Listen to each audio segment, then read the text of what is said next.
This is the Round Table, a talk show brought to you by the Glastonbury Goddess Conference. In this circle, the priestesses of the ceremonial circle, the weavers of our annual gathering, talk about pivotal topics about our community, spirituality, and goddess. Good afternoon and welcome everyone to this great panel we have today. It's a lot of ceremonialists today. It's a full-on panel. So with no further ado, please allow me to welcome to the room 𝗚𝗢𝗗𝗗𝗕𝗓𝗏. Hi. 𝗬𝗢𝗗𝗗𝗏. Hello. Hi. 𝗙𝗢𝗙𝗘𝗕𝗢𝗙 𝗚𝗢𝗡𝗙𝗙. Hi, everyone. 𝗬𝗢𝗨𝗪𝗏. Hi. Roberta Tromboni. Roberta, hello. And Sophia Blanton. Hello. Hello, darlings. Hello. So Roberta is coming and going. Anyway, today's topic is a very peculiar one that we chosen for the Sacred Union, a string of topics, our 19th episode, and it's called Marrying the Gods. So the main question we're going to ask to this panel is the call of nuns, priestesses, priests, and mystics a sacred union? How do humans connect to such a level with the sacred that it becomes the choice for life? So it's a deep question. At the same time, it's an unusual one when we're thinking about love a goddess and sacred union, because we're immediately brought to think about marriage, couples, or a sacred union as a connection to something that is, sacred, intimate. But there's this lover aspect. But we cannot skip this part of the conversation where we talk about nuns, people who devoted their lives, and priestesses, people who take, have a vow, have a dedication towards something that is not physical. So how do we process that? Is that a sacred union with the sacred, with the divine? So Demi, in your experience, what is the difference or the similar part between such a vow, a dedication, and sacred union as a couple, as a relationship, as a two-person or more person story? I think the thing with I think one of the big things to think about when we're thinking of sacred union of the priestess with the goddess and with the divine, and one of the ways that it's a bit, I feel like maybe it's a bit weird and different for goddess spirituality, is if you're a nun, you get to cloister away and you have a whole system set up for you for that to be your life and to live in that prayerful devotion. And also there is a cosmology of the divine not being present here on earth at all. And when we're in goddess spirituality, the edges get quite blurred, because if we're in divine union with the goddess, it also means that we're in divine union here with everything. And this magical dream that we're in of life, that becomes part of the connection with the goddess. So it's not as clear cut, I think, for goddess spirituality people as it is for nuns and stuff, because our way of thinking about goddess is so completely intertwined with everything already. You could have sacred union as a priestess through parts of the physical by understanding the spiritual dimension before. It's less, maybe that's the sacred union. The physical and the spiritual aren't separated. So it makes it more, it makes it different and twisty and murky and fascinating. I like that. Can I jump in? I think it's very interesting to look at this phrase, this marrying the gods. And indeed, this thing about nuns being called the brides of Jesus. I think it's very much related to a specific era. I think it can be experienced as sacred union, these vows. I'm thinking particularly of the mystics, some of whom were in religious orders, particularly Christian orders, I'm thinking Hildegard from Bingen specifically in this context, as I'm seeing some of you all nodding your heads. We're probably all thinking in the same directions there. In other traditions, of course, the mystics also have this intimacy of sacred union with the divine, which is on the inside and all around them. It's not in some afterlife place, detached from the world, like what Demi was saying right there. So I think there's something really tradition of going into a religious order, particularly for women, and maybe to some degree also as priests, or as monks rather, is that you dedicate your life to a specific practice, to a specific connection and relationship with the divine, whatever form that has for you. It was, of course, a survival mechanism in the Christian societies of the ages past. So I don't think that's a freedom choice to really have what I would consider sacred union, but that's just my view, really. I'm sure that it's possible, but I think it's very different on the whole to the kind of choices that we make to live a life with devotions, where we may get to experience what we might describe as sacred union at times with the divine in whatever form that has. Anyway, that's my 2 pennies worth to begin with. That's really interesting, Tinker, because it makes me think of how so often when we're looking at ancient priestesses and temples, it's not a freedom choice for people like in ancient Athens, or even the temple dances in not going to say it right. The temple dancers in Eastern India. It's not a free choice. It's something that was something their families gave them to the temple, or something that was just the job that they fell into, or that was the way that they could live safest. So that's really interesting to think about as well. There's a great tradition, isn't there, in the Christian religion of going off into the desert. So you get the desert fathers and the desert mothers who traveled out to the desert for extended periods of time, the 40 days and the 40 nights, to spend in solitude and in communion with the divine. And that need to travel away from the home and be apart from the home in order that you could experience the divine in a place where there might be harsher conditions, or there might be opportunity for solitude. There's a book, it's called The Ordinary Lives of Monks and Mystics, and it's a really great book because it talks about that need for communion and that need for, I suppose, peace, in order to be able to move away from the day-to-day distractions of the home and the life and the family, in order to be and experience the divine. And for some people that calling is really strong, and so they want to experience that, so they carve out a life that allows for greater periods of solitude, greater periods of actually being able to be in communion. For me, I think particularly if you're thinking about it from a priestess perspective and you're looking at it, I really like what you were saying, Demi, about it's the ascent and the descent. So when you're in that descending connection space of connecting to the earth, do you have to remove yourself in order to do that?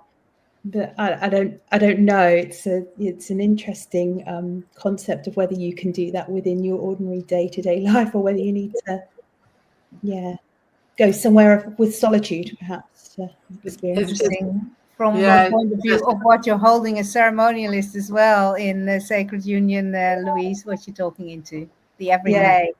The everyday. And even in the, the yoga traditions, that asanas were the house asanas, so that you could actually do those practices within your home, as opposed to, the practices that were more priestly, I suppose. I don't know a lot about the yoga traditions, so I'm not going to talk too extensively, but there is that concept of the everyday and the home, and where spirituality lives versus the place.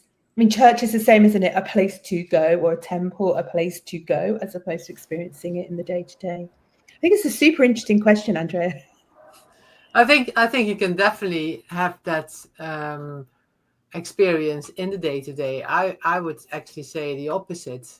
And we talk about, Demi, you talked about nuns and monks being separated, and yes, there were people like that, but a lot of nuns, especially nuns, I think monks maybe less, I don't know, but I know from my parents' stories that the nuns were actually really active in society. They were nurses, they were midwives, they were teachers. They were really in the practice that they had. That was, I mean, there was the service that we also talk about as priestesses, but it was. I talked about somebody today about that. It was like there is no separation between, for me, the sacred union is in the daily being. It's not it's not like, oh, I go here and then I'm a priestess. For me, it's like it's in everything. It's in everything I do and in everything. And even when I worked as a lawyer still, I was still priestessing the people, So it's not. I don't think there's a separation. I really feel that sacred union with the divine. It's not separate from me. I'm constant in that sacred union. And people sometimes ask me about Bridget, like, oh, why did you choose Bridget? And I do actually say, we're not talking about love here, but I actually said it is a bit like falling in love. Why was it Bridget? And for me, it was like, it just was, and how do you explain falling in love with somebody? Like, oh yeah, he has, or he or she or whatever has this nice, but it wasn't that. There was more. There was something else, and for me, that's been really constant. It's so much part of my life. For me, I really feel it's a sacred union in daily life. Really like what you just said, Marion, because I think that for a lot of us, what sets us onto the path oftentimes is some kind of a threshold experience, something that really, really changes our perspective. It could be grief, it could be ecstasy, it could be a life experience, something that cracks us open. I've heard this adage, the spirit always comes in a broken vessel. And, in thinking about my own path with Goddess and mapping it according to certain instances in my life that caused me to either scream out in agony or stand on a mountaintop full of awe or be bathing in the sea, something happens to really trigger this transpersonal perspective that then opens me up to that experience. And I think about the Sufis, for example. Their whole practice, every chord, every mode, every movement is the story of the soul's journey towards union with the divine. Every step along the way is a subsequent opening and reopening and reopening. Yeah, surrender. Yeah. Roberta, Yeah, if I can step in. What came into my mind when I was thinking about the topic and was first of all, yes, all what you said. Like for my own experience, I do live very in the people, with the people, priestess experience. I am a ceremonialist time to time, but I am a priestess in everyday life. Everything I do, I still carry it with me. I still, in a way, live the sacred and the unity and the anything I do, if I teach, if I do sports, I bring the sacred in within. And but the thing that came into my mind was really, what is the difference between being a priestess doing that, or can everybody just do that? I mean, what is, maybe everybody just do that. And so, yes, as priestess, we do dedicate officially, openly, in ceremony to the sacred union with the divine. And we remind us, maybe we do remind us more often, I don't know. We dedicate to really remind ourselves that we are in sacred union with the divine. But I was thinking, in a way, can anybody just do that? Does he need to be? Yeah, it's interesting. I like that, because I was like very active in the church before I became a priestess, with pastoral school and all that, but it was not the same. And I do think what you just said, it can just anybody. I think anybody can do it, but I think having done an initiation, a dedication, taking vows, I think it has changed. I mean, when I was working, I did, services in the church and all that, and I spent a lot of time with that, but that was definitely different. It was not, it was, I say now, I am a priestess. It's not something I do. And it was like, oh yeah, I used to do things in church, which is a completely different feel for me. So I think people can definitely, do a lot in their spiritual work. But I do think taking a vow and doing an initiation, I feel for myself definitely is that's a difference. I'm not sure I would agree with that in general terms. I absolutely hear that is your personal experience. And that's beautiful. And I think it can be like that. I think like a vow of any sort in this kind of context of any spiritual tradition is really just a vow. It doesn't have to mean anything. It's so individual. People can have, and particularly if we're looking at the mystic traditions in all forms of spiritual life. This is often without there having been a particular initiation journey other than an epiphany experience of some sort, like Sophia was speaking into, which can be an ecstatic experience as well as a cracking, an underworld journey of some sort. If you're looking at, when people describe this, I think a vow becomes the beginning point. Certainly for myself, from a priestess vow, dedication vow perspective. And if you're thinking about vows of whatever, chastity or being married to Jesus or whatever the equivalent is in Christianity, then even then it's a very individual journey of why you're making these vows. Is it to belong to a group? Is it because you're escaping something? Certainly in the past, this was very true for women.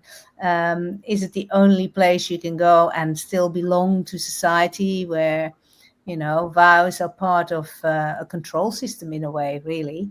So a personal vow, a dedication vow, needs to become a living path. And I think this is what you were speaking into, Marion, where it's a very personal deepening into what perhaps we may describe as sacred union, or what Sophia was saying, working towards, like the Sufis, each step is that towards that, like an aspiration of more and more.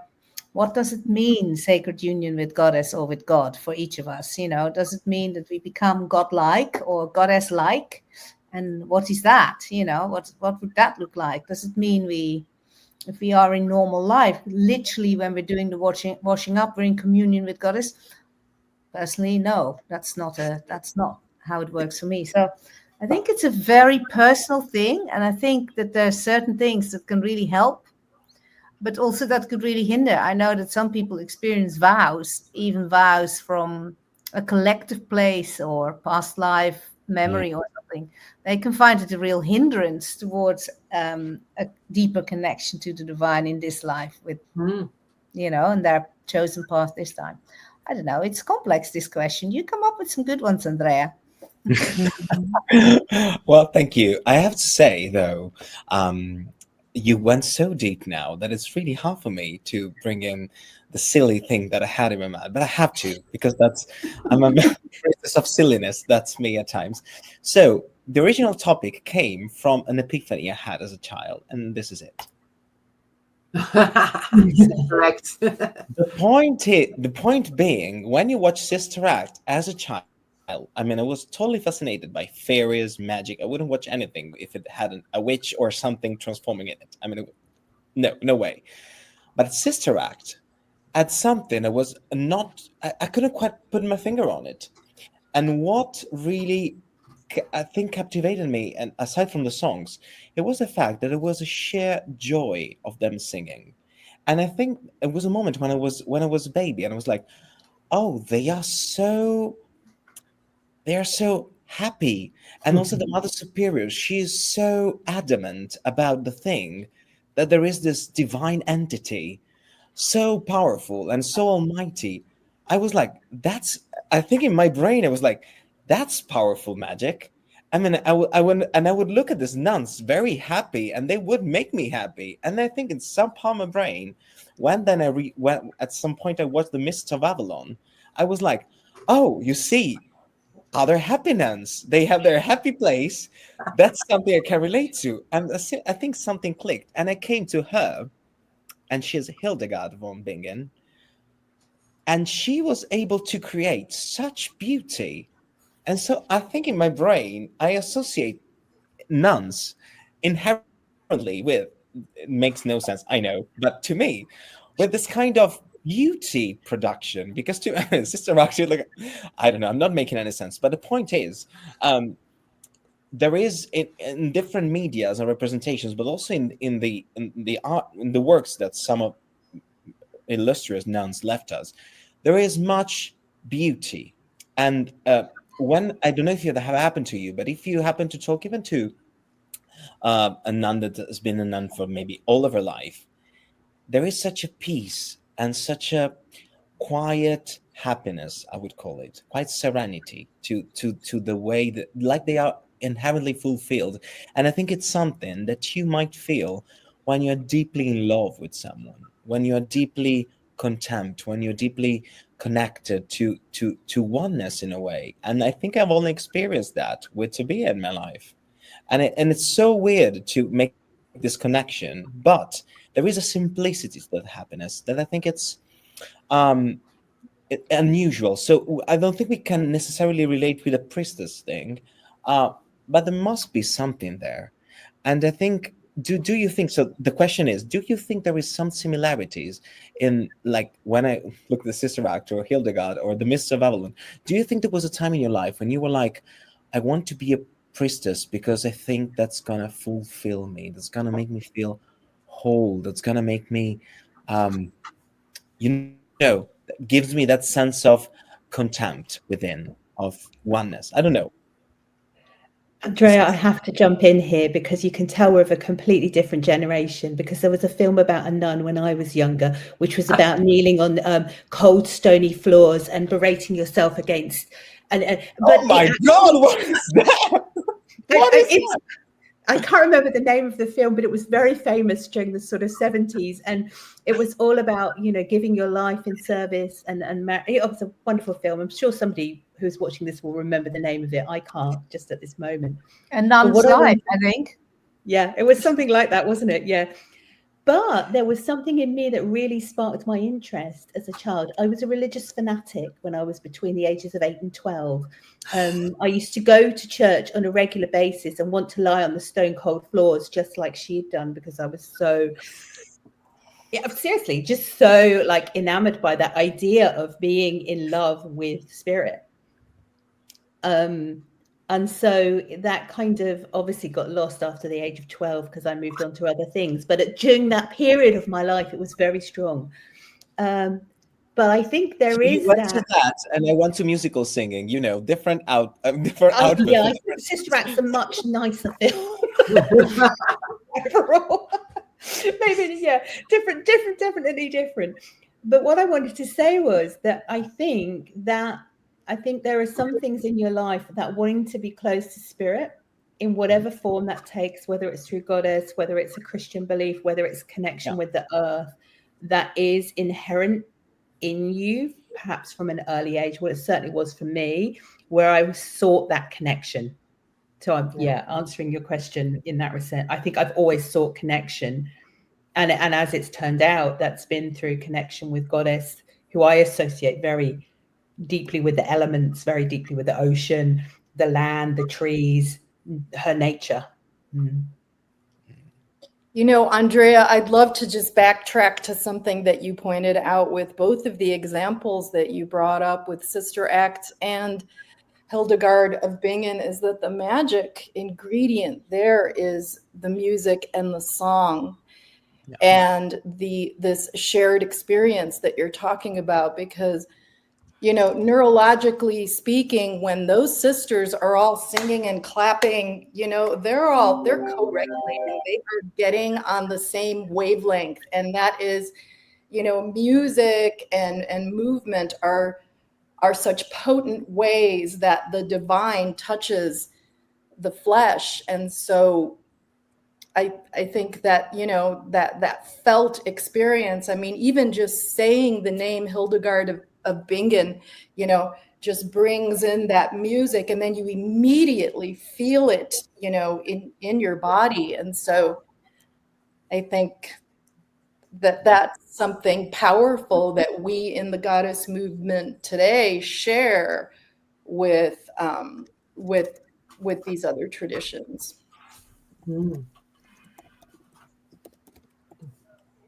I feel like what you're talking to, Andrea, with the Sister Act nuns and the joy and the dancing, it's the experience of God through art and beauty, and how art and beauty is it is love manifest, and it is how the goddess is physically here in the world. And there are stories in the Vedas about how dance and music and art were given as a gift from Brahma, so that people who had absolutely no interest in reading the scriptures could experience God, no matter what background they come from.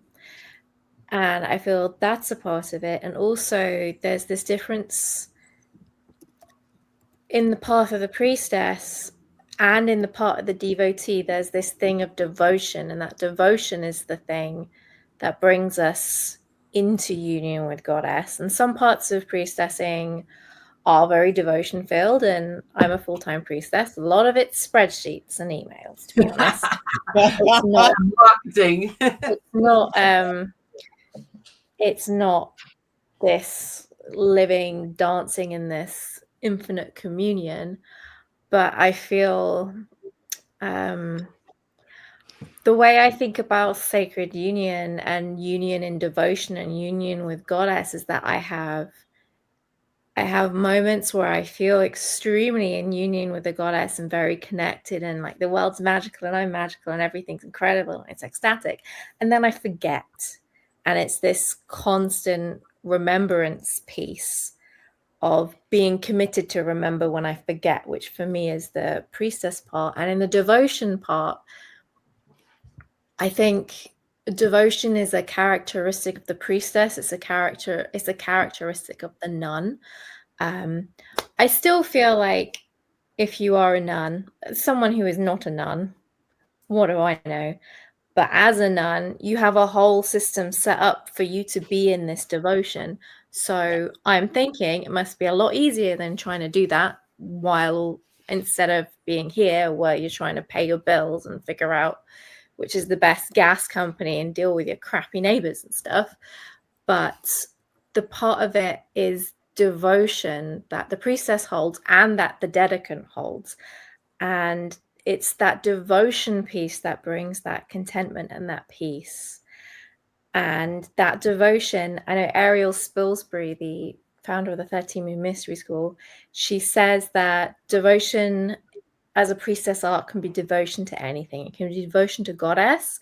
It can be devotion to art. It can be devotion to beauty. It can be devotion to knitting. It can be devotion to your family. In that devotion and that pure love of something that you want to serve for the love of it, that is where the divine comes through. And it doesn't really matter what it is you're devoted to. That's the heart of it. And I think devotion is the path to sacred union.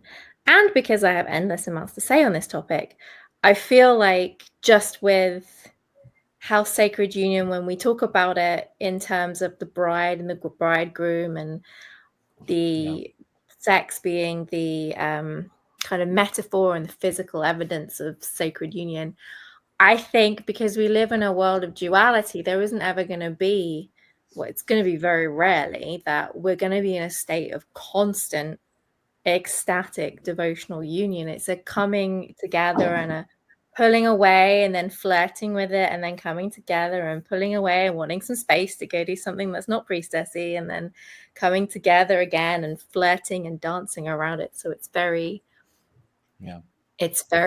shifty, changey. And I think that's good to remember, because it's quite easy to fall into the trap of thinking, oh, I'm meant to feel this way all the time, and if I don't, I've done something wrong, because that's the kind of linear way that we've been taught everything works. Everything gets more or better, otherwise you failed.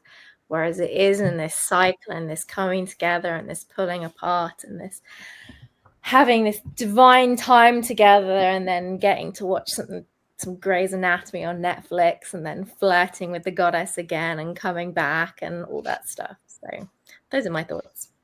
Yeah, I don't think you can be a constant sacred union. You know, it's like that. I don't know if that is even a thing. I think sacred union is if you would be constant, it's a bit like enlightenment, isn't it? It's like if you would be constant enlightenment, you have done, I think that's the human experience done, really. Because I'm aspiring to constant sacred union, and I'm certainly not there yet. So no, but that's what I'm saying. That's what I'm saying is that I think it's the human experience, and we talked about beauty and all these things. It's like the duality of seeing the things that are not, you know, the dark. I don't like even the dark, but the things that are not in sacred union, and then you are sacred union, you're not enlightenment, and then you have an experience of enlightenment. You know, I think this is part of, you know, just being human. I don't think, and then I think the what you were talking about, Sophia, with dance, when you were talking about dance and beauty and art, I think that's in that moment that you really have that experience. That is the experience of sacred union. But it's if you were constant in it, you would not even notice it anymore. I really don't know about that. I think the conference is a great example for this. We get to be in our devotion, in our celebration, in our beauty, in our art, in our togetherness. And imagine living like we do for a week in the Goddess Conference all the time. Would you not notice it anymore? I'm not sure. I think I would love it. I think I'd be very tired if Goddess Conference. Yeah, good point. Good point.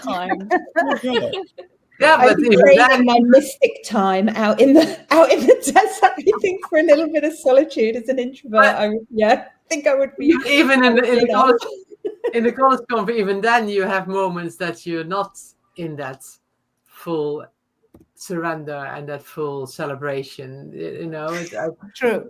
I don't think. I mean, yes, I agree. I mean, when I went to my first Goddess Conference, I'm like, God, this is what I want. This is what I want in my life. You know, this is how I want my life to be. But then, you know, it's like, but even now, and especially now, we're organizing, and it's like, there's also the human side of it. And then, when we go deep into ceremony or embodiment or, you know, fire, dance around the fire, yes, that you can really feel that. But I don't think it is. I don't think if you are, I don't think nuns are in a constant, even, you know, they don't have spreadsheets, but I don't think nuns are in a constant state of devotion and sacred union either.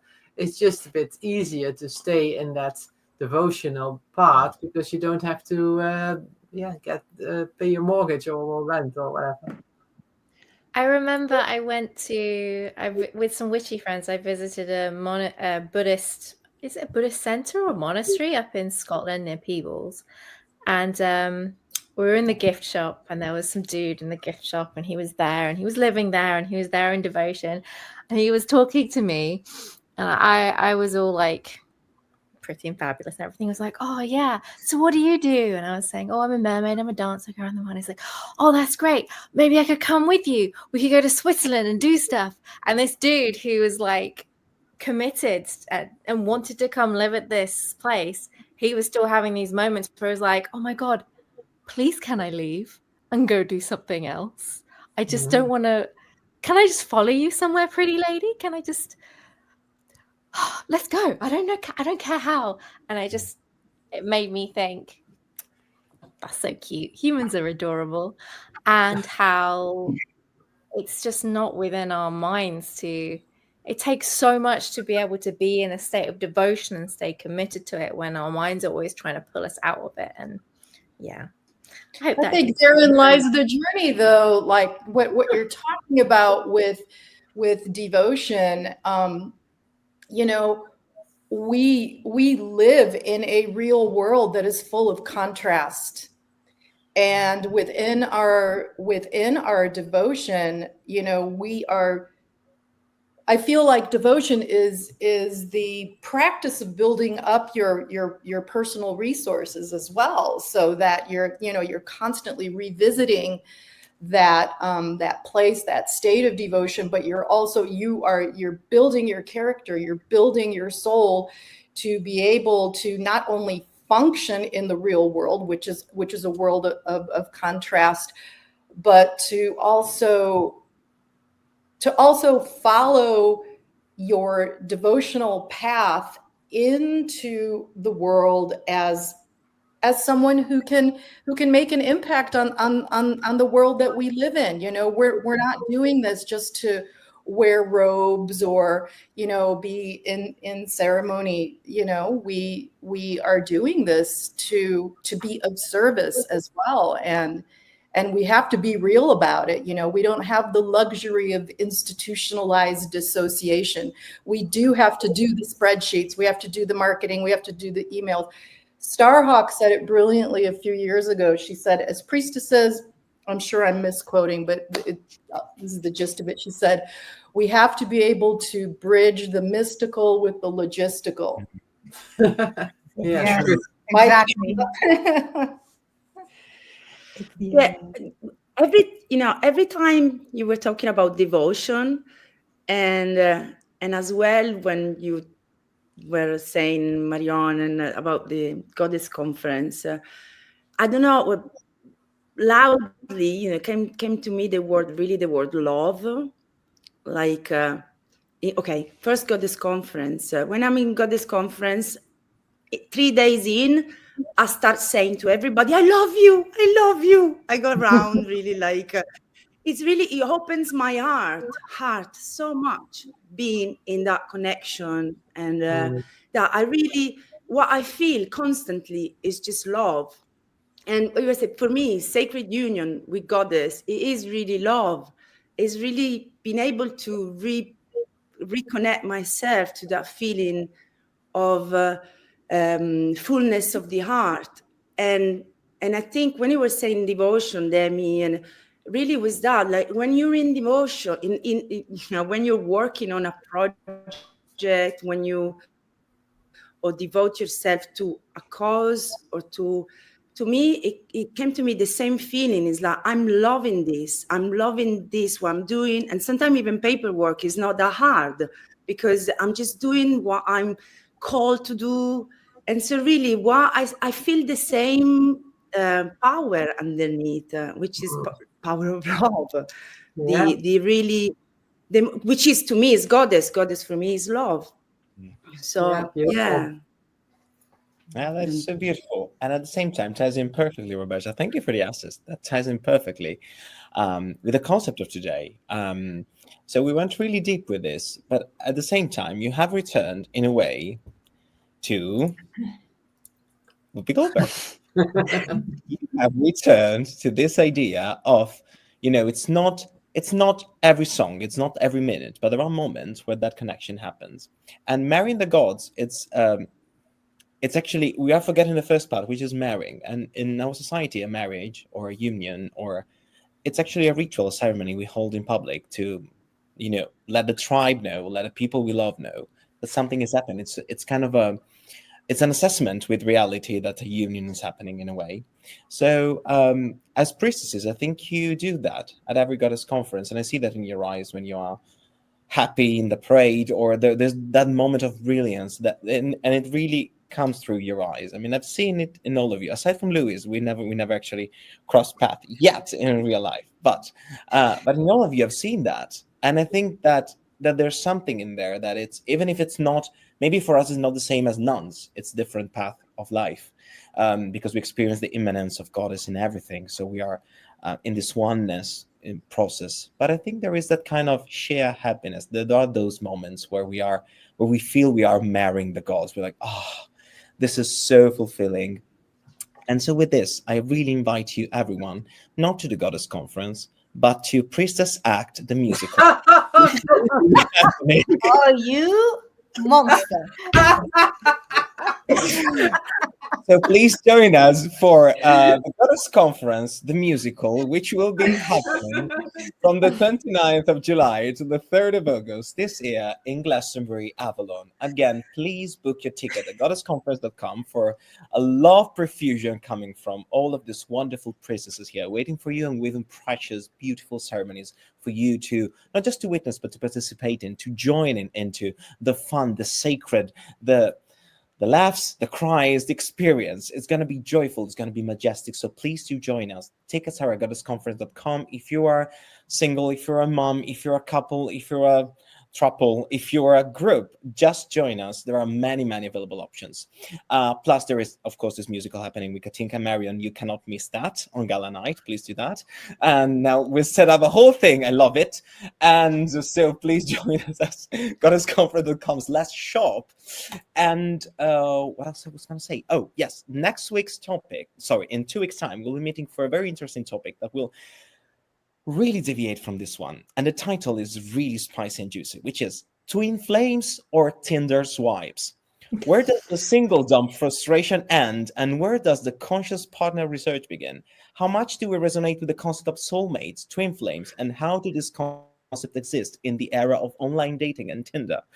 Which is really spicy. So please, panel, join us, and people join us for this wonderful topic happening. Really spicy and really on point with the summer lighting up in our gardens and in our lives. So please do join us. Thank you to this wonderful panel for this in-depth conversation. Thank you, Louise. Thank you, Katinka. Thank you, Marion. Thank you, Demi. Bye. Demi has launched her Venus bundle. Please join her free Venus bundle on the website. Hi, Roberta. Hi, Sophia. Hi, everyone. Much love to everyone from the Goddess Conference. Bye.